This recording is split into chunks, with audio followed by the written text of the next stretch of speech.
Okay, so welcome. This is the second part in our meeting of minds, and we're going to be talking about the role of genetics in fitness and nutrition. You might think, well, what does a personal trainer know about genetics and his role in fitness and nutrition? Well, on the first time that DNA Fit came out with their pioneering wave of, genetic reports, etc., I got on the course. This must have been about 8 years ago.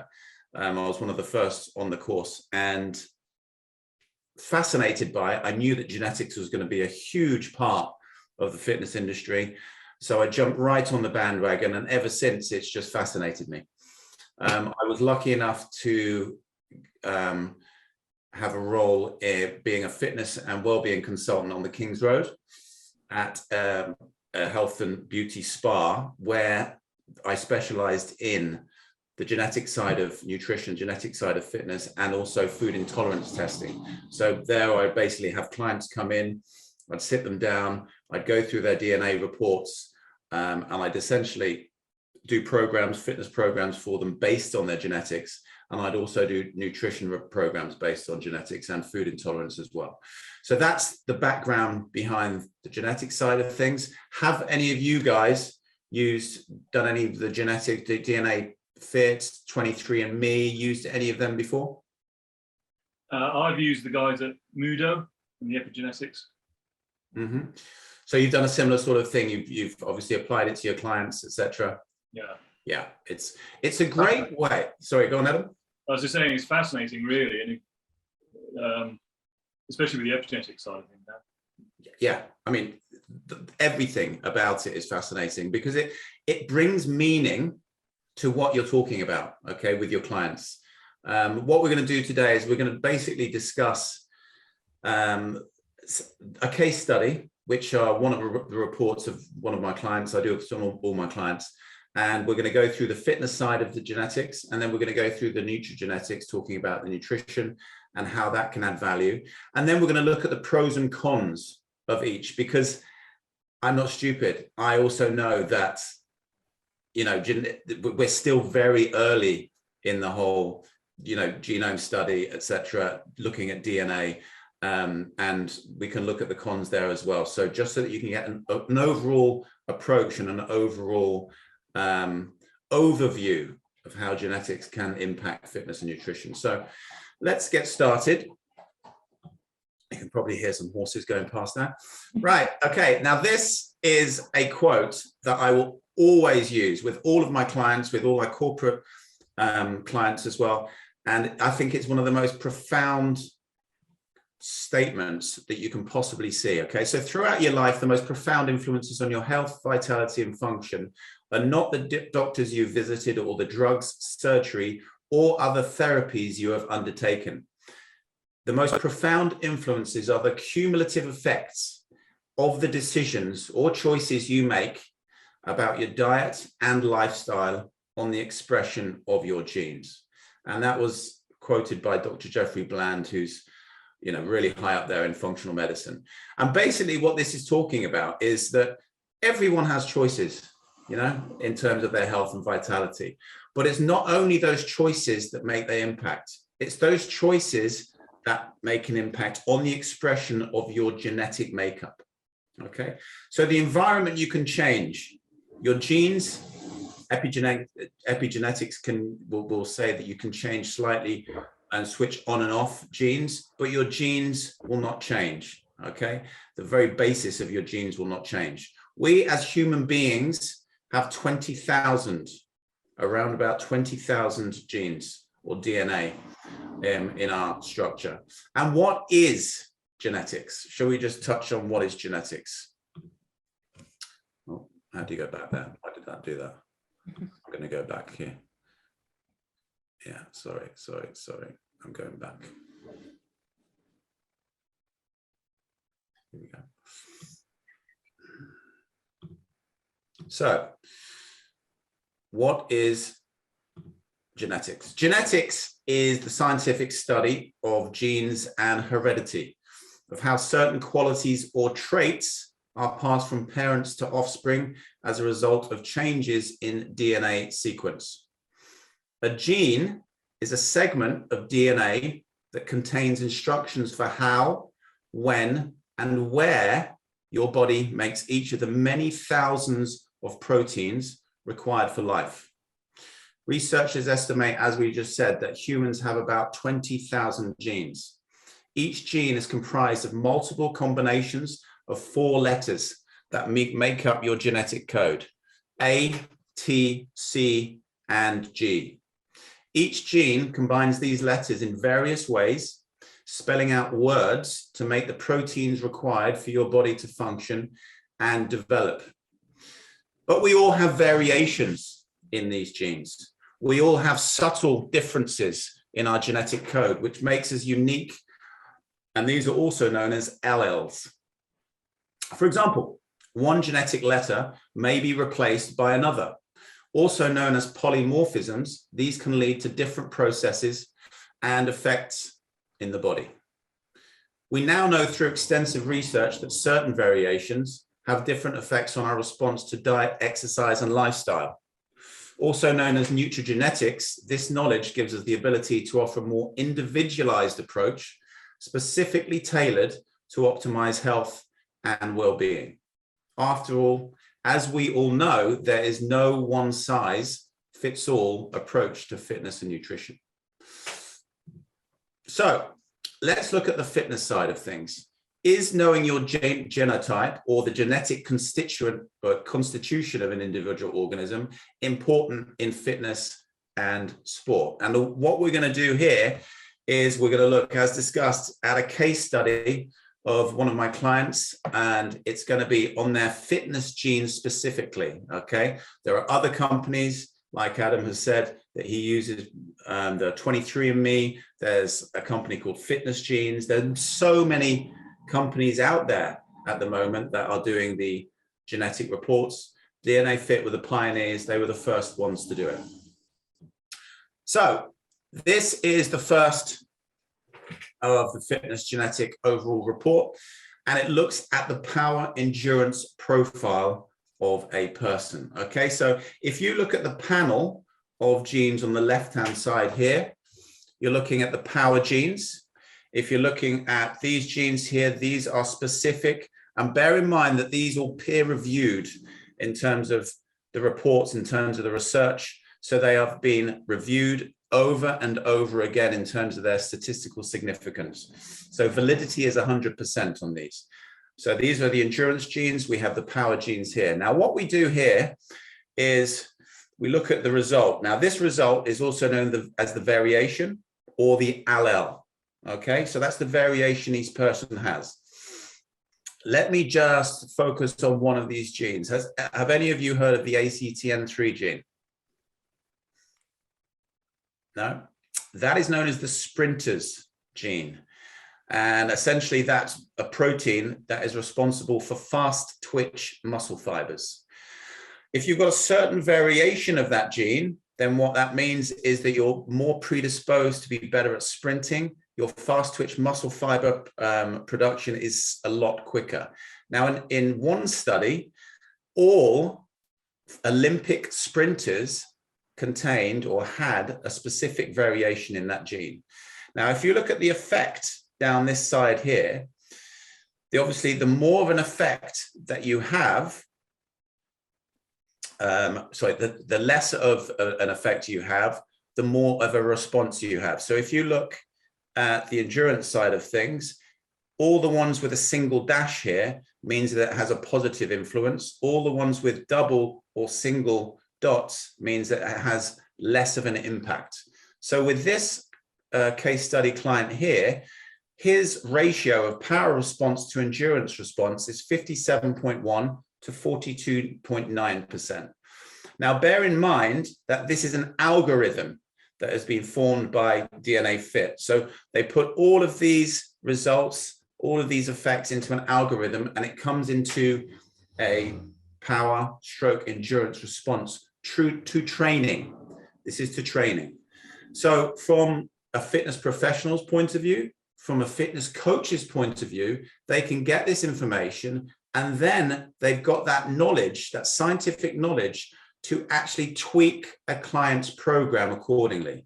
So for example, with this client, 57.1%, they respond better to power-based exercises. Now, this does not mean that you change completely whatever discipline that they're training for, but it does mean that you can change and tweak repetition range, change and tweak the intensity of the sessions. So for example, if they're training for running, Evie, if they're doing a 10K, for example, and you've got this responder, you would tend to be doing more power-based training around their running program. So if they're doing steady state runs, you'd be adding more higher intensity interval training into their session. If they're doing 2 or 3 strength sessions a week, you'll be going down the more power repetition range side of things as well. Okay. And conversely, if it's the opposite way around, and I've had people who are, 10% power, 90% endurance, then you can again tailor that program accordingly, going higher on the rep range, doing the strength exercise, and obviously putting more steady state work in there as well. So it does really give you a useful foundation to make those choices and basically give information to your clients. Okay. So that's your power endurance profile. Moving on to the next. And we're looking at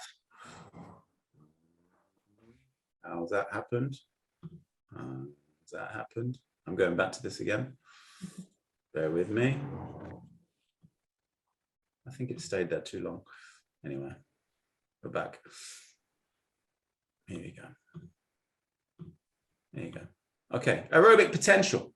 So this essentially looks at your VO2 max, and this is your aerobic trainability. So it's really important to realize and understand that the panel of genes that we're looking at here are specifically to do with the maximal oxygen uptake that an individual is able to utilize. Now, whether that is, if you look at the bottom gene there, this VEGF, that's vascular endothelial growth factor. Okay, so that's basically how quickly your lungs adapt to VO2 max or high intensity cardiovascular training. Okay, and the same principle goes here. Now, if you've got very low to very high, this is your continuum. And again, these effects are put into the algorithm. So this client here is medium. If you were you had a client who's very low on the aerobic potential, it would just mean that they would take longer to adapt to those physiological effects of the VO2 max training. If they're very high, it would be absolutely fine to program in really high intensity cardio work, on a more or less a daily basis, because you'd know from a vascular point of view, they'd adapt very quickly. And again, that just allows you to tailor their program, their training program accordingly. Recovery profile. Now, this is interesting. This is your post-exercise recovery profile from really hard exercise training. Looking at this panel of genes, the first 3 genes here are to do with oxidative stress on the body. So when we do training, there's not only free toxins that build up in the body. Lactate obviously builds up in the body. This is your ability to clear that from your body. We've then got your inflammatory markers here. Obviously, when we're exercising, we're trying to cause inflammation, right? It's funny that, when you've got chronic disease, that's what happens. Your inflammatory triggers fire up. We're doing the same when we're exercising. That's what produces the adaptations when we're exercising, okay? So with this client, because they've got so many dots here on the very slow to very high, it means they're very slow at recovering. Now, this slow, if you look at it, would be 72 hours in between. Medium would be 48 hours rest in between, and fast would be 24 hours in between hard exercise training. So again, it just gives you that knowledge to direct your rest intervals, etc. Injury risk. Okay, the panel of genes we're looking at here, these are essentially your collagen genes, and they're responsible for the building and maintenance of tendons and ligaments. And here, if you just saw, they're the same as the ones in the recovery profile. They're responsible for the inflammatory markers as well. So if you can see here, we've got a lot of effects going on here, a lot of more negative effects, shall I say. So on their very low to very high, they've got a higher injury risk. This does not mean they will get injured if you do, for example, plyometrics or anything like that. But it does mean you need to pay special attention to things like warm-ups. You need to pay special attention to things like foam rolling before and after the workout. And again, it just guides you down that line with regard to injury risk as well. Okay, so that's more or less the fitness side of things, just very briefly looking at that. Now, let's look at the nutrition side. Is knowing genotype important for making positive changes in personalized nutrition? Again, we're going to look at the genetic report from DNA Fit. And first of all, what's interesting here is that obviously you can give a client go on a low carbohydrate diet. Okay, it may work for, some it may not work for. And knowing about a carbohydrate sensitivity with clients is really important, because if you look again, we've got an algorithm from very low to very high sensitivity with carbs. The panel of DNA here looks at sensitivity to carbohydrates. The TCF7L2 gene here, I want to look at, if you want to write this down, look at, is also known as the diabetes gene. Okay. Now the results here means that this person, whoever it is, I think it's me, has not got any risk factors in terms of that diabetes gene. If they had the TT allele result or variation, then it is highly probable that they would have diabetes in the family, or type 2 diabetes in the family somewhere down the line. And there's not one client that I've had who's had the TT who hasn't had that going down the line. Okay, so it's very important to know about certain individual genes as well, but remember, they all work interactively. No, there's not one single gene that works on its own. So for this person, they have a very low sensitivity to carbohydrates, which means, in contrast, say you have someone very low, someone very high. If that same person eats one piece of white bread, they would have a very different energy release from that piece of white bread. The very high sensitive person, it would release energy into the system very quickly. Very low, it would release energy very slowly. So from that point of view, it gives you an idea of where to go in terms of which diet works or which eating plan works for them. Okay. We also can look at here. I thought it was gonna, it has. I think I'm on it for too long. Bear with me. I'll do it again. Here we go. We're then going to move on to saturated fat sensitivity. Okay. So in a similar vein, here we go. Yeah. And looking at weight management. Okay. So this panel of genes are specific to fat absorption in the body. Let me just bring your attention to one of the most researched genes in genetics, particularly with weight management, particularly with obesity, and that is the FTO gene. Adam, you must have heard about the FTO gene. If you've been, I have, yeah. Yeah, absolutely. It's in terms of the mechanics and the physiology behind the FTO gene. If you have got the CC variation of that, you are more likely, I'm not saying you will, more likely to have a weight problem or have an obesity problem if you eat a lot of saturated fat. Okay, point number one. Number two, it has been proven, scientifically researched, that people with that version of the FTO have got problems with their ghrelin and leptin hormones. Ghrelin hormones are your hunger hormone.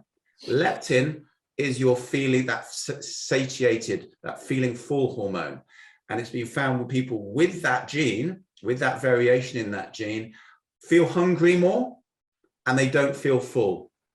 Okay. So from your point of view, as a fitness professional, you would say, okay, in terms of your diet, we're going to reduce the saturated fat. We'd be looking at a lot of unrefined carbohydrates, slow releasing carbohydrates, and higher protein in your diet. Okay, so again, it just allows you to give a bit of more tailored approach there. We'll just look at detoxability here. So this is the detoxification ability of your liver. And there are two phases here. Phase one is specific to the risk of DNA damage from smoke and char-grilled meat, or anything else that is char-grilled for that matter. As you may know, if you burn meat, it's carcinogenic. So toxins will go into the liver. And these genes here are specifically responsible for ridding or clearing those toxins from your liver. That's the first stage, okay?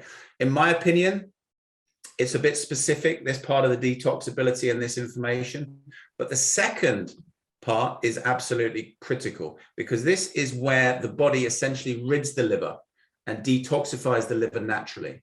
And there are two genes responsible, the GSTM1, GSTT1. Now you either have, you see the allele result or the variation, you either have the inserted version, i.e. you have that gene, or the deleted version, i.e. you don't have that gene or that working. I like to assimilate it with bin people, okay? People who pick up your rubbish. If you think of the liver as your waste paper bin, if you have the deleted version, you do not have your dust people coming to clear that dustbin. If you've got the inserted version, you have those two dust people coming and ridding that liver and detoxifying it, okay? All is not lost though.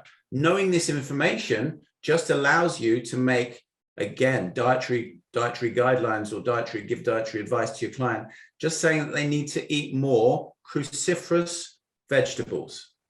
Cruciferous vegetables, the cabbage family, we're talking broccoli, cauliflower, kale, are absolutely essential in liver detoxification.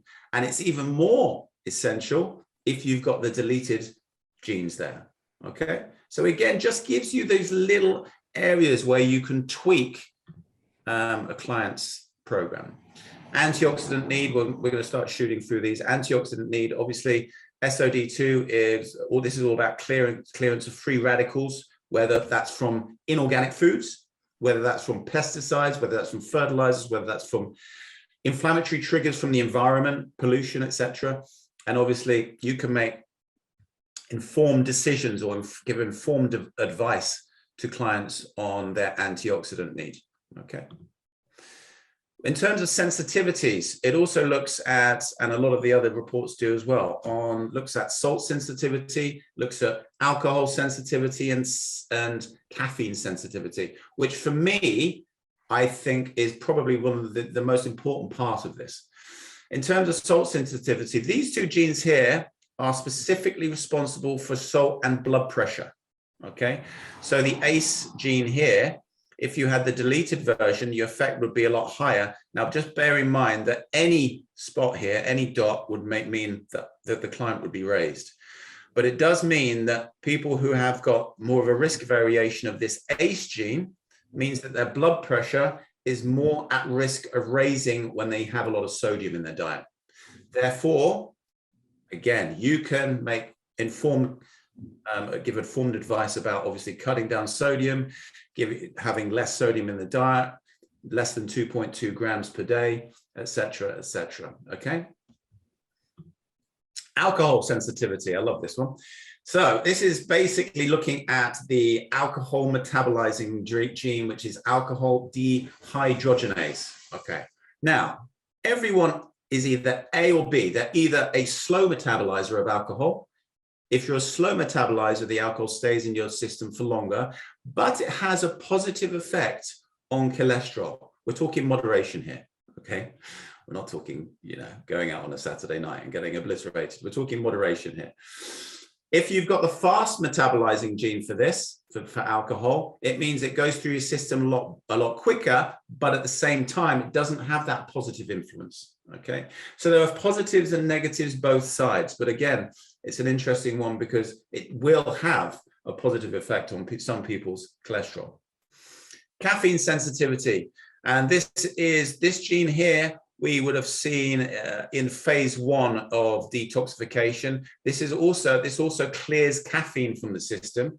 It does, having excess caffeine can have an effect on your vitamin D.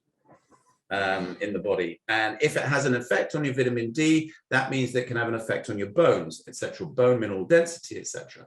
So knowing your sensitivity is very important, because then you can obviously advise you need to cut caffeine out a bit, or avoid caffeine, or give you an intermediate response, which means you can drink caffeine sparingly. But it's important to know that caffeine will have an important effect on your vitamin D, but not only that, blood pressure as well for some people if they're highly sensitive to it. Last but not least, lactose intolerance, which is obviously genetic. You are either lactose intolerant or you're not. The LCT gene will just tell you if you have that variation where lactose is not metabolized by the body. If lactose is not metabolized, it stays in the gut, causes bloating, causes other symptoms, etc. So obviously the advice from that point of view is cut it out, go for other alternatives. Okay. So we've looked very briefly, I mean, I could go on for a lot longer on this, but very briefly at genetic profiling and looking at genotype as an aid in A, performance enhancement, and B, in personalized nutrition plans. Looking at performance, first of all, let's look at the pros and cons. Pros. Let's look at a study in 2016. There was a study into matched programming to genetic profiling, which found that athletic performance increased by 3 times more than with an unmatched program. And they concluded that using genetic profiling to better match individual genotype with appropriate training modality may be a powerful tool to aid more personalized and precise resistance training prescription in the future. In 2021, a study from Cambridge Centre for Sport and Exercise Sciences at Anglian Ruskin University found that up to 72% of the difference between people in performance outcomes following a specific exercise can be due to genetic differences.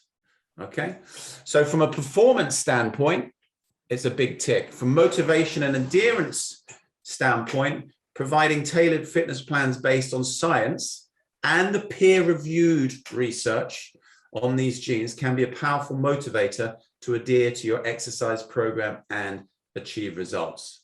From a personalized nutrition perspective, let's look at the cons. Genetic engineering, this is the future. Will the future herald genetic engineering in athletes?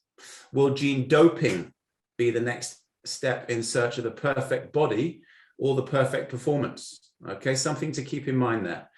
Gene profiling for talent ID. Will young athletes be tested and picked according to their genetic strengths going forward in the future, now that we've got all of this information? And we're seeing it in football. I mean, my kids are at football academies. You can see how people are thinking, or coaches are looking at genetics already. They're not only asking about the child themselves, they're asking about the parents, the height of their parents, the weight of their parents. So they're already beginning to think about it, particularly in elite sport. So what about the pros and cons of personalized nutrition? Let's look at the pros first. Firstly, it allows a peer-reviewed and science-backed approach to healthy eating, endorsed by countless studies. It motivates some people. I'm not saying all people. It motivates some people to make informed choices about their diet on the expression of their genes, which was that really important quote I said right at the beginning. It can have a profound impact, and there's countless research articles on this, on preventative medicine, changing behavior in people before it's too late. And that is such a it's such an important variable in this. We can have the power, if interpreted correctly. And I must add this. It's really important that, you go on courses, you are educated to interpret, and this is the skill of this. It's interpreting the data that you have in front of you and getting that over to your client in an amiable way without scaring. Okay, because you could quite easily say, Oh, right, great. Yeah, you've got the risk factor for obesity. That's FTO. Well, oh, goodness me. You must be hungry all the time. Are you hungry all the time? Yeah, I bet you don't feel full, do you? And they're like, no, I don't. You see what I mean? You can scare them. So it's all about interpreting the data and putting it in a different, more friendly manner. But it really can be really impactful to people's lives. I've seen it. Cons. Genes, and I've said this, I mentioned this at the start, and everyone should be aware of this. Genes, understandably, do not work in isolation. And although algorithms account for some interaction, we still do not know enough about the gene-diet relationship to advise. That's one of the cons. And I completely take that on board. A lot of people do as well. Cambridge University did a study in 2017 called Knowing Your Genes, Does This Impact Behavior Change? And they concluded that there is a danger that disclosure of a genetic risk may promote a fatalistic attitude and demotivate individuals rather than motivate.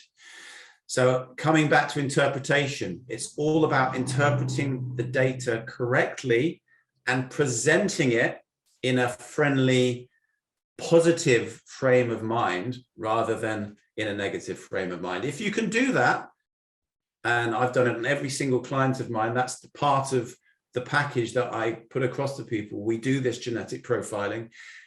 If you can do it in a really friendly manner, it has amazing results because people are motivated by it. People do feel like there's scientific backing to why they're doing something, why they're changing their behavior. So there you go. That is an overview of genetics. That's an overview of genetics and fitness and obviously personalized nutrition plan. What are your opinions?